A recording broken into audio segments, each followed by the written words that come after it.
Hello, I'm Gary Fraley. I'm a California State Bar Certified Bankruptcy Law Specialist in Sacramento, California. I founded my law firm, Fraley & Fraley, Sacramento Bankruptcy Attorneys, 42 years ago.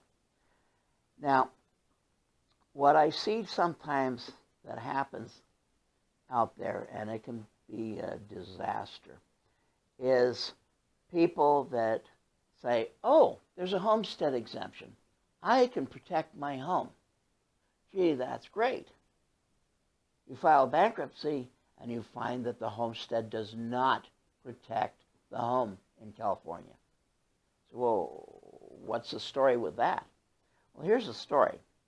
The homestead doesn't protect the home. It protects a set amount of equity in that home.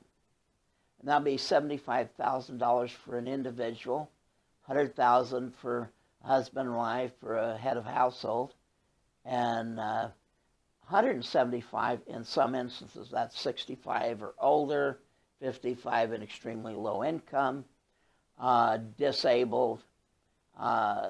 So those are out there, but you better be able to make sure you can prove it up. Now, if the house, let's say you have $100,000 or $90,000 worth of equity in the house, and you file bankruptcy and you exempt the house because you've got $100,000 of available exemption. Well, you'd think that's all it took. But here's the rub. If the trustee has either found out that it's worth a lot more than that, or the trustee has an open estate to liquidate your next tax return, or to sell a car, or to gather stock or whatever, your bankruptcy estate, which is including your home, stays open. It can be open 6 months, a year. I've seen them go as high as 5 years. Now, the problem then is, what happens if your house goes up in value?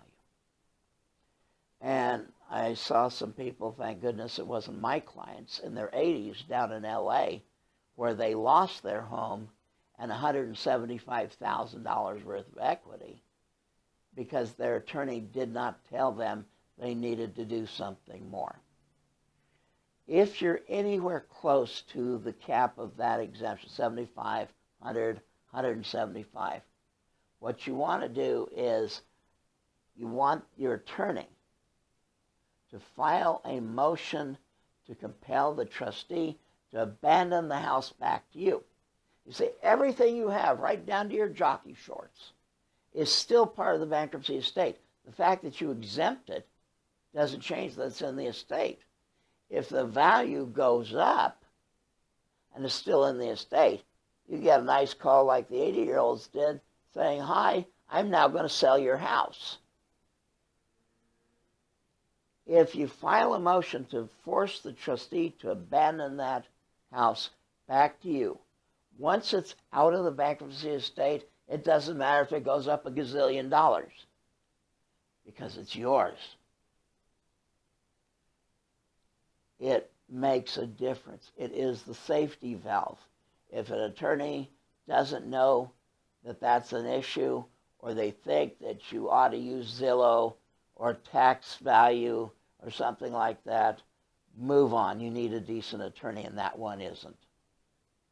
I will tell you that when you're talking bankruptcy, it's kind of like the saying, you don't want the veterinarian's assistant to do brain surgery on you.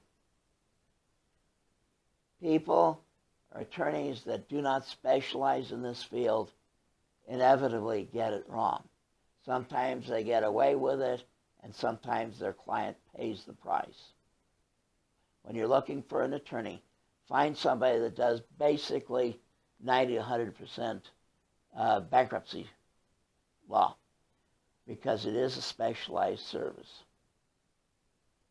You don't want to represent yourself, and you don't want to cheap out because it can cost you everything. I hope this is of help to you, and I wish you a good day and good luck.